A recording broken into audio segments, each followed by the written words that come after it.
আসসালামু আলাইকুম রহমতুল্লাহ। দর্শক মণ্ডলী, আজকে আপনাদের সামনে আলোচনা করব ফজরের নামাজে কিভাবে শয়তান ধোঁকা দেয় এবং ফজর নামাজটা কিভাবে পড়বেন। আমরা অনেক সময় দেখা যায় এই নামাজটা নিয়ে দ্বিধাদ্বন্দ্বে পড়ে থাকি।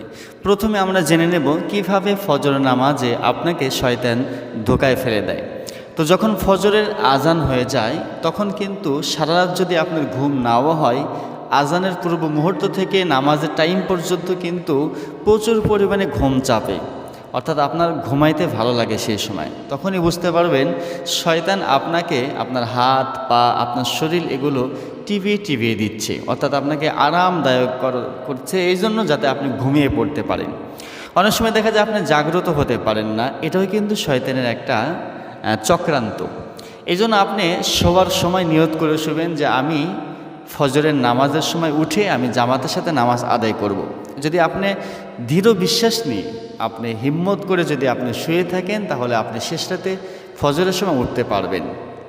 এই জন্য আমাদের খেয়াল রাখা দরকার, নামাজের যখন আজান হয়ে যাবে আপনারা লা হাওলা ওয়ালা কুওয়াতা ইল্লা বিল্লাহ অথবা আউযু বিল্লাহি মিনাশ শাইতানির রাজীম এটা পড়ে আপনারা ঘুম থেকে যখনই জাগ্রত হবেন তখনই আপনারা এটা পড়বেন। তাহলে অলসতা এবং শয়তানের কুচক্র আপনাদেরকে গ্রাস করতে পারবে না।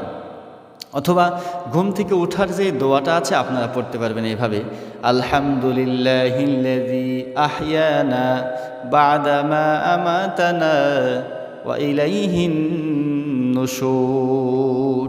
এই দোয়াটা আপনারা পাঠ করতে পারেন। তাহলে আমরা এইভাবে যদি প্রস্তুতি গ্রহণ করি শয়তান আমাদেরকে ধোঁকা দিতে পারবে না। এবার আসুন কিভাবে ফজর নামাজটা পড়বেন। তাহলে আজানের পরেই আপনারা ফজর নামাজটা পড়তে পারবেন। যদি জামাতের সাথে পড়েন সেটা একভাবে, আর যদি একাকিত্ব পাবেন সেটা আর এক রকমভাবে। তো প্রথমে 2 রাকাত সুন্নত নামাজ আছে, এই সুন্নত নামাজগুলো আপনারা নিজের গৃহে পড়বেন। আল্লাহ রাসূল সাল্লাল্লাহু আলাইহি সাল্লাম সুন্নত এবং নফল নামাজগুলো নিজ ঘরে আদায় করতেন এবং ফরজগুলো মসজিদে গিয়ে জামাতের সাথে আদায় করতেন। তো আপনারা সুন্নত এবং নফল ইবাদত বন্দেগীগুলো আপনারা নিজের ঘরেই আপনারা আদায় করবেন। আর ফজরের সুন্নতটা ঘরে পড়ে এবং ফরজটা আপনারা মসজিদে গিয়ে জামাতের সাথে পড়ার চেষ্টা করবেন। এখন জামাতের সাথে পড়লে কিভাবে পড়বেন? যেহেতু ইমাম সাহেব নামাজ পড়াবেন, আপনারা শুধু পেছনে দাঁড়িয়ে থাকবেন। আমি ইমাম সাহেব এবং আপনাদের করণীয় বর্জনীয় এগুলো আমি প্র্যাকটিক্যালভাবে বলে দিচ্ছি। প্রথমে আপনি নিয়ত করলেন যে আমি ফজরের নামাজের নিয়ত করিতেছি অথবা ফজরের ফরজ নামাজের নিয়ত করিতেছি। এই নিয়ত করে আপনি কেবলামুখী হয়ে দাঁড়িয়ে যাবেন। উত্তমরূপে ওযু করে পাক পবিত্র হয়ে কেবলামুখী দাঁড়িয়ে আপনি নিয়ত করে নিলেন। নিয়ত করার পরে আপনি এবার তাকবীর বলবেন। ইমাম সাহেব তাকবীর বলার পরে আপনারাও তাকবীর বলে আল্লাহু আকবার তাকবীর বলে হাত বেঁধে নেবেন। হাত বাঁধার পরে সানা পড়ে নেবেন আপনারা, সুবহানাকাল্লাহুম্মা ওয়া বিহামদিকা ওয়া তাবারাকা ইসমুকা ওয়া তাআলা জাদ্দুকা ওয়া লা ইলাহা গায়রুক। তাহলে সানা পড়ার পরে এবার আপনাকে আর কিছু করতে হবে না। ইমাম সাহেব এবার মনে মনে আউযুবিল্লাহ বিসমিল্লাহ পড়ে সূরা পাঠ করবে। আপনারা মুসল্লি যারা থাকবেন তারা শুধু ইমাম সাহেবের পিছনে নামাজটা আপনারা শুনতে থাকবেন, তেলাওয়াতটা শুনতে থাকবেন আপনারা। তো ইমাম সাহেব সূরা ফাতিহা পাঠ করবে। সূরা ফাতিহার পরে ওয়ালা দাল্লিনের জায়গায় আপনারা মনে মনে আমিন পড়বেন। এরপরে সূরা ফাতিহার পরে ইমাম সাহেব অন্য একটি সূরা মিলাবে। মিলানোর পরে আল্লাহু আকবার বলে রুকুতে যাবে। আপনারাও আল্লাহু আকবারের তাকবীর দিয়ে রুকুতে যাবেন। রুকুতে গিয়ে সুবহান রাব্বিয়াল আযীম 3 বার 5 বার অথবা 7 বার পাঠ করবেন। এরপরে সামি আল্লাহু লিমান হামিদা আপনারা পাঠ করবেন, ইমাম সাহেব করবে রব্বানা লাকাল হামদ এগুলো আপনারা পড়বেন।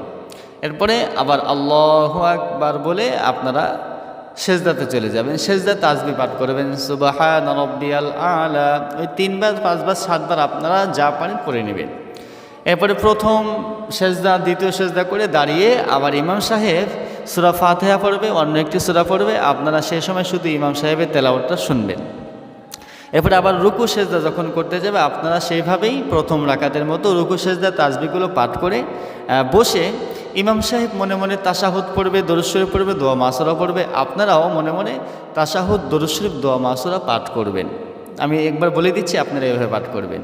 প্রথমে তাশাহুদ, আত্তাহিয়াতু লিল্লাহি ওয়াস সালাওয়াতু ওয়াত তাইয়্যিবাত আসসালামু আলাইকা আইয়ুহান নাবিয়্যু ওয়া রাহমাতুল্লাহি ওয়া বারাকাতুহু আসসালামু আলাইনা ওয়া আলা ইবাদিল্লাহিস সালিহিন আশহাদু আল্লা ইলাহা ইল্লাল্লাহু ওয়া আশহাদু আন্না মুহাম্মাদান আবদুহু ওয়া রাসূলুহু। তাশাহুদ শেষ করে আপনারা দরুদ শরীফ পড়বেন।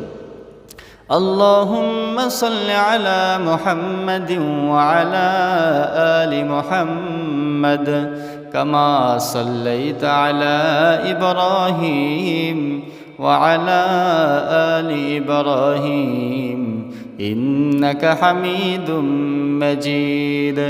আল্লাহুম্মা বারিক আলা মুহাম্মাদিন ওয়া আলা আলি মুহাম্মাদ কামা বারাকতা আলা ইব্রাহিম ওয়া আলা আলি ইব্রাহিম ইন্নাকা হামিদুম মাজিদ।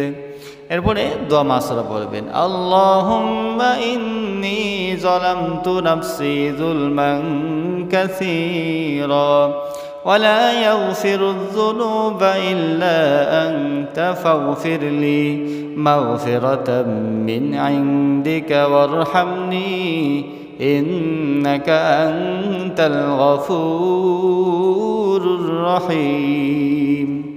এইভাবে ইমাম সাহেব সালাম ফেরাবে, আপনারা সালাম ফেরাবেন। তো দর্শক মণ্ডলী, আপনারা দেখতে পারলেন কিভাবে ফজরের সময় শয়তানের ধোঁকা থেকে আপনারা বেঁচে থাকবেন এবং ফজর নামাজ কিভাবে আদায় করবেন। তো এই ছিল আজকের ভিডিও। সকলে ভালো থাকবেন। আসসালামু আলাইকুম ওয়া রাহমাতুল্লাহ।